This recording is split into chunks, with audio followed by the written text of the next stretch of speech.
የዘወትር አክብሮታዊ ሰላምታችን በያላችሁበት ይድረስ። ወደ ሸገር ታይምስ ቤተሰቦች እንደምናላችሁ የሰዓቱ ዜናችን ነው ተጀመረ። አበይት ጉዳዮችን ያስቀድመን እናስተዋውቃችሁ። ከፋኖ እስከ ህወሓት ከሰሞኑ ፈጸሙ የተባለው ጥቃት የዜናችን ትኩረት ይሆናል። በዘንድሮው የምርጫ ሰሞን 90 ግጭቶች መመዝገባቸው ተሰምቷል፣ እንመለከተዋለን። ጠቅላይ ሚኒስትር አብይ አህመድ በቢሾፍቱ እየተገነባ የሚገኘውን በአፍሪካ ቁጥር 1 ይሆናል ተብሎ የሚጠበቀውን ግዙፍ የአየር ማረፊያ ፕሮጀክት የግንባታ ሂደት ጎብኝተዋል። ጠቅላይ ሚኒስትሩ ይህንን ግዙፍ ፕሮጀክት ማሳካት ከቻልን ሌሎቹ እጅግ ቀላል ናቸው ብለዋል። ዝርዝሩ የዜናችን ትኩረት ነው። የትግራይ ወጣቶች ለኢትዮጵያ መንግስት ጥሪ ማቅረባቸው የተሰማ ነው። ከዚህ ውጪ ዶክተር ቴድሮስ አዳኖም ስለ ደቡብ አፍሪካው የመጤ ጠልነት በሽታ የተናገሩት በደቡብ አፍሪካ ባለስልጣናት ዘንድ ቁጣ ቀስቅሷል፣ ውዝግብ ፈጥሯል ተብሏል። እንመለከተዋለን። እንደተለመደው እየሰማችን አብራችሁን ቆዩ። ወደ ዝርዝር ጉዳያችን እናምራ።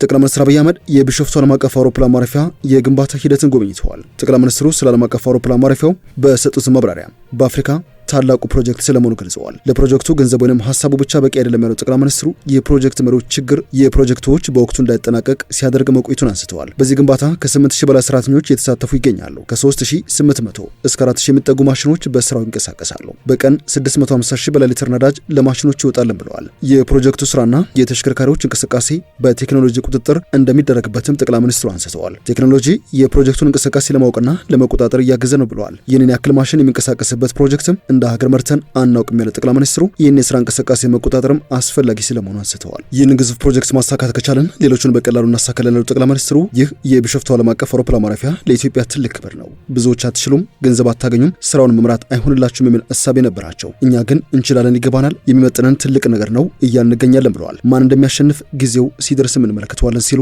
ጠቅላይ ሚኒስትሩ አክለዋል። ፕሮጀክቱን በተመለከተ በከፍተኛ ክትትል የሚመራ ስራ ነው። ባልነው ጊዜ እንጨርሰዋለን። ብዙ ፈተናዎች ይገጥሙናል። ፈተናዎችን እየፈታን እያሳካን ኢትዮጵያ ብቻ ሳትሆን አፍሪካ ማሳካት እንደምትችል ማሰብ ማቀድ መስራት እንደምትችል ለዓለም የምናሳይበት አፍሪካን የምናነቃበት ግዙፍ ስራ ነው ብለዋል። ፕሮጀክቱን የሚያደናቅፍ ጉዳይ እንዳይኖርም ጥንቃቄ ማድረግ እንደሚያስፈልግም አሳስበዋል። ለልጆቻችን የሚተርፍ ትልቅ መሰረት እዚህ እያስቀመጥን ያለው ጠቅላይ ሚኒስትሩ ይህ የኢትዮጵያን መልክና ሀብት ይቀይራል ብለዋል። ፕሮጀክቱ ከፍተኛ የሆነ የአገልግሎት ኢንዱስትሪ እንደሚስብም ተናግረው የኢትዮጵያን ቱሪዝም እንደሚያሳድግም ነው የጠቆሙት። ፕሮጀክቱን በማሳካት የኢትዮጵያን ብልጽግና እውን ማድረግ ያስፈልጋል። ይህ ጊዜ የኢትዮጵያ ጊዜ ነው። ይህ ጊዜ አፍሪካ ጊዜ ነው። ጊዜው የኛ መሆኑን ለማሳየትም ስራዎችን መስራት አለብን ባይ ናቸው ጠቅላይ ሚኒስትሩ።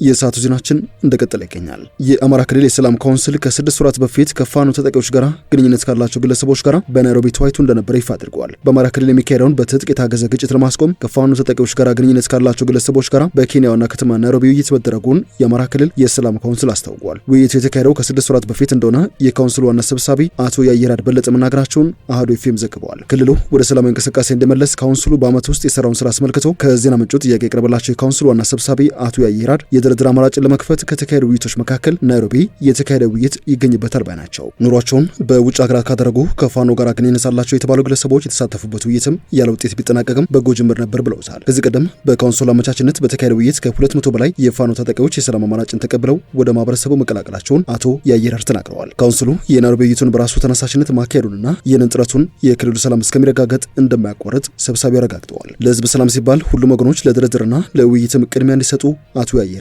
ጥሪ አቅርበዋል። የሰዓቱ ዜናችን እንደቀጠለ ነው። የትግራይ ወጣቶች ለኢትዮጵያ ማዕከላዊ መንግስት ጥሪ ማቅረባቸው ተሰምተዋል። የግዳጅ ወታደራዊ ምርመራ እንዳማራራቸውና መንግስት በሰላማዊ ድርድር ውጥረቱ እንዲያረግብ ነው የትግራይ ወጣቶች ጥሪ ያቀረቡት። በትግራይ ክልል ከጊዜ ወደ ጊዜ እያገረሸ ያለ ፖለቲካ ውጥረት፣ የጦርነት ስጋት፣ የነዳጅ እጥረትና የሸቀጦች ዋጋ መናር እንዳማራራቸው ነው የትግራይ ክልል ነዋሪዎች የሚናገሩት። የክልሉ ጊዜ አስተዳደር ህወሓትና የፌዴራል መንግስቱ አለመግባባቱን በድርድር እንዲፈታም ጠይቀዋል። በተለይ ከቅርብ ጊዜ ወዲህ የግዳጅ ወታደራዊ ምርመራ እየተካሄደ እንደሆነ የገለጹት ነዋሪዎቹ ድርጊቱ በወጣትና ወጣት ልጆች ባሏቸው ቤተሰቦች ዘንድ ከፍተኛ ስጋት መፍጠሩን ማብራርተዋል። በክልሉ ያለው የነዳጅ አቅርቦት እጥረት የትራንስፖርት አገልግሎትን በማስተጓጎሉ የሸቀጦች ዋጋ በከፍተኛ መጠን እንዲጨምርም አስገድዶታል ባይ ናቸው። አስተያየት ሰጪዎቹ አክለውም ሁኔታው የኑሮ ውድነትን በማባባሱ በርካታ ወጣቶች በህገወጥ መንገድ ወደ ጎረቤት ሀገራት ለመሰደድ እየተገደዱ ይገኛሉ ሲሉ ነው የጠቀሱት። የሰራተኞች ወራዊ ደሞዝ ለወራት በመቆረጡ የግለሰቦች የመግዛት አቅም ተዳክሟል፣ ለረሃብና ለበሽታም ተጋልጧል ባይ ናቸው። የፖለቲካ ተዋናዮች ችግሮችን ከጦርነት ይልቅ በፖለቲካ ድርድር እንዲፈቱ ወጣቶች ጥሪ አቅርበዋል። ከፋኖ እስከ ህወሓት በዘንድሮ ምርጫ ፈጸሙት የተባለው ጥቃት ግንቦት 4 ቀን 2018 የተካሄደው የኢትዮጵያ 7ኛ ሀገራዊ ምርጫ በአንዳንድ የኦሮሚያና የአማራ አካባቢዎች በጸጥታ መታወክ ሳቢያ 143 የምርጫ ጣቢያዎች ምርጫ ከጀመሩ በኋላ እንዲያቋርጡ መገደዳቸውን የኢትዮጵያ ብሔራዊ ምርጫ ቦርድ ገልጾ ነበረ። ይሁንና የተከሰተ የጸጥታ መደፍረስ ዝርዝሩ ይፋ አልተደረገም ነበረ። ኢትዮጵያ ኢንሳይደር እንደዘገበው አንዳንድ ግጭት የሚያጠኑ ዓለም አቀፍ ተቋማት በሁለቱ ክልሎች የሚንቀሳቀሱ ታጣቂዎች ምርጫውን ለማስተጓጎል ያደረጓቸውን ሙከራዎች በዝርዝር ትንታኔ ማውጣት ጀምረዋል። ከነዚህ መካከል ክሪቲካል ትረስት ፕሮጀክት እንደዚሁም የትጥቅ ግጭቶች ቦታና ሁኔታ መረጃ አክሌድ የተባሉ ሁለት ዓለም አቀፍ ድርጅቶች ያወጧቸው የዳሰሳ ሪፖርቶች እንደሚያሳዩት በምርጫው ዕለት በመንግስትና ትጥቅ ባነገቡ የታጠቁ ኃይሎች መካከል የተፈጠረው ግጭት የጸጥታ መዋቅሩን ክፉኛ ፈትነውታል። ሲቲፒ ባወጣው መግለጫ መሰረት በጠቅላይ ሚኒስትር አብይ የሚመራው የብልጽግና ፓርቲ በምርጫው አብላጫውን ወንበር ያሸንፋል ተብሎ ቢጠበቅም የምርጫው አካታችነት ግን ጥያቄ ውስጥ የወደቀ ነው። ዘገባው የፌዴራል መንግስት ተጽዕኖ ፈጣሪ ተቋሞችን ከውድድር ውጭ አድርጓል ሲል የከሰሰ ሲሆን ለዚህም በግንቦት 2017 ህጋዊ ሰውነቱ የተሰረዘውን ህዝባዊ ወያኔ ሓርነት ትግራይ እንደዚሁም የኡጋዴን ብሔራዊ ነጻነት ግንባር ኦብነግና የኦሮሞ ነጻነት ግንባር ኦነግ አባላት ላይ ተፈጽሟል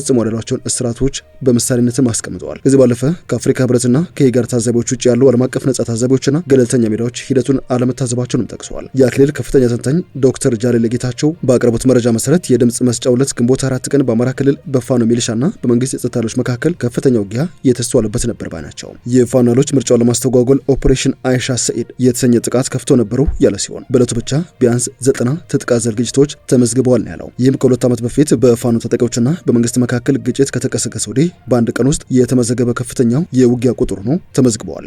በጸጥታ መደፍረስ ምክንያት የተዘጉ የምርጫ ጣቢያዎች መኖራቸውን ምርጫ ቦርድ የጠቀሰ ቢሆንም የትኞቹ አካባቢዎች እንደሆኑ ዝርዝር አልሰጠም ነበረ። አክሌድ በሰሜን ጎንደር አርባያ በለስ አካባቢ ፋኖ 3 የምርጫ አስፈጻሚዎችን አግቶ እንደነበረ የጠቀሰ ሲሆን በደቡብ ወሎ ኩታበር አካባቢ በተቀሰቀሰ ውጊያ ደግሞ ምርጫው ለተወሰነ ጊዜ ተቋርጦ እንደነበረ በካርታ አስደግፎ አሳይቷል ባይ ነው የኢትዮጵያ ኢንሳይደር ዘገባ። በተመሳሳይ በኦሮሚያ ክልል የኦሮሞ ነጻነት ሰራዊት ወይንም ኦነሰ መንግስት ሸኔ ብሎ በሽብርተኝነት የፈረጀው ኃይል ከግንቦት 21 ቀን እስከ ሰኔ 4 ቀን 2018 የሚቆይ መንገድ እገዳ ጥሎ እንደነበረ የጠቀሰ ሲሆን በምርጫው ወቅት በምስራቅ ወለጋ ዞን ላይ ያተኮሩ ቢያንስ 8 የታጠቁ ግጭቶች ከመንግስት ኃይሎች ጋር መካሄዳቸውን ሪፖርቶች ዘግበዋል። ሸኔ ወይንም ኦነሰ በአማሎጊ ግርጌ በሚገኙ ከተሞችና መንደሮች ውስጥ የመንግስት ኃይሎች በወጡበት ወቅት መግባቱን አስታውቋል ሲልም አክሊል ዘግበዋል። በትግራይ ክልል በፌዴራል መንግስቱና በህወሓት መካከል ባለው የፖለቲካ ውጥረት ምክንያት ምንም አይነት ምርጫ ሳይካሄድ መቅረቱ የሚታወስ ነው።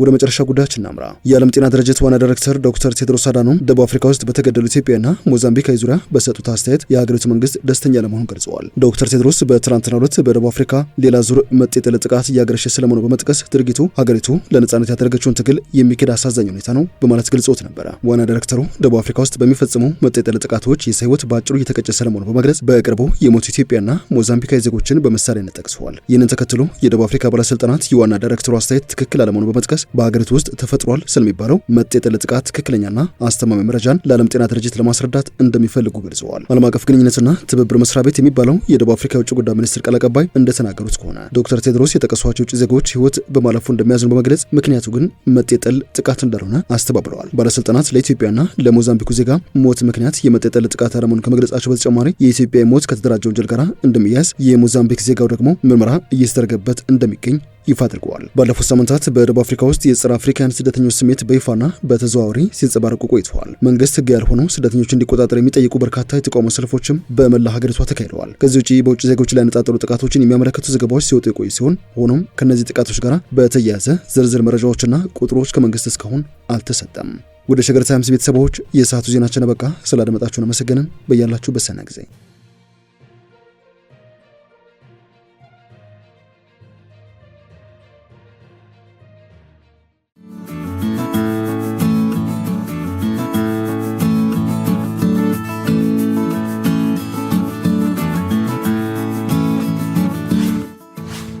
ሸገር ታይምስ ሚዲያን ሰብስክራይብ በማድረግና ደወሉን በመጫን ይከተሉን።